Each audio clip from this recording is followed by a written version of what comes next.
சேனைகளின் கர்த்தர் பரிசுத்தர் பரிசுத்தர் பரிசுத்தர் என்று ஓயாமல் சேராபின்களும் கெராபின்களும் அவர் என்ன செய்து துதித்து கொண்டு இருக்கிறார்கள், தொழுகிறார்கள். அல்ல கவனிங்க, ஓயாமல், நோ ரெஸ்ட். நமக்கு துதிக்கிறதுக்கு ரெஸ்டே கிடையாது. கர்த்தரை காலத்தில் நான் ஸ்தோத்தரிப்பேன், அவர் துதி எப்பொழுதும் என் வாயில இருக்கும். ஒரு அல்லையா சொல்லுங்களா? சரி, ஓகே.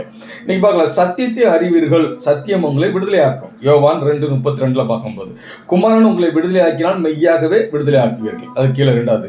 அப்போ கவனிக்கப்போ, அன்னைக்கு சத்தியத்தை அறிய வேண்டும். உலகத்துல வேற எதை குறித்து அறியறதுக்கு நமக்கு டைம் வேண்டாம். டைமை வேஸ்ட் பண்ணாதீங்க. நம்ம அறிய வேண்டியது ஒன்னே ஒன்று, சத்தியம். அந்த சத்தியம் யாரு? இயேசு. அவரை அறிகிற அறிவின் மேன்மைக்காக நான் எல்லாவற்றையும் குப்பை என்றும் நஷ்டம் என்றும் எண்ணுகிறேன் பவுல் சொல்கிறார். இன்னொருத்துல தாவீது சொல்லும் போது 27 அழகா சொல்கிறாரு, நான் உங்களுடைய ஆலயத்தில் ஆராய்ச்சி செய்யவும் அவரை குறித்து தியானிக்கவும் அவருடைய எங்க பீடத்துக்கு ஓடி வர்றாரு. அப்ப எல்லாருமே சாதித்தவர்கள், சக்சஸ் பண்ணவங்க எல்லாருமே ஏசப்பாவை அறிந்தவர்கள். அதாவது நம்ம இயேசு தெரியும், நமக்கு இயேசுவை தான் கும்பிடுறோம், நல்லது. ஆனா அவரை குறித்து நம்ம எந்த அளவுக்கு அறிஞ்சிருக்கிறோம்.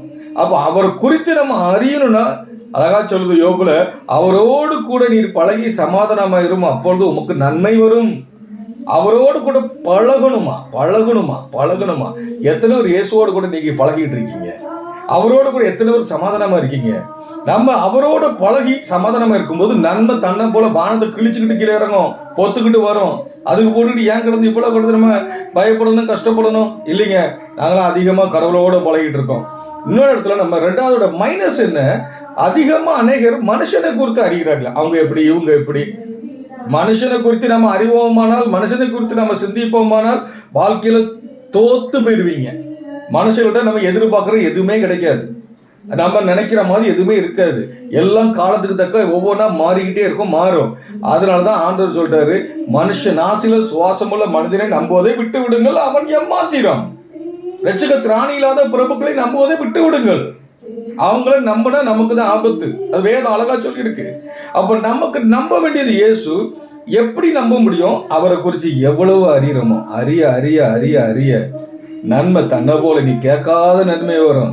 அதையா ஆலயத்துக்கு வாங்க, ஆராதனைக்கு வாங்க, ஜெபம் பண்ணுங்க, வேதத்தை படிங்க, இன்னும் ஆலயத்தில் அவரை ஆராய்ச்சி செய்யுங்க. எதுக்கு நாங்கள் வாரம் கத்திக்கிட்டே இருக்கோம், சொல்லிக்கிட்டே இருக்கோம், இப்படி மெசேஜில் சொல்லிட்டே இருக்கோம்?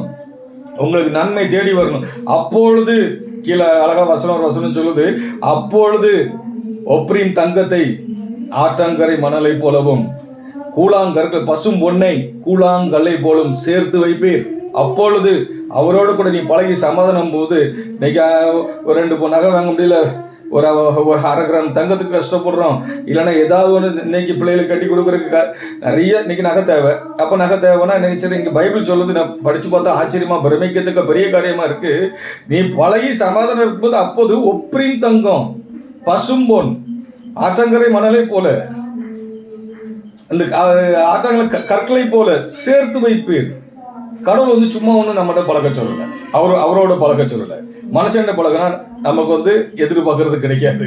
தெய்வத்தோடு பழகும்போது நீ நினைக்கிறதுக்கு மேல கிடைக்கும். பசு பொண்ணும் கிடைக்கும், ஒப்பரின் தங்கமும் கிடைக்கும், எல்லாம் கிடைக்கும்.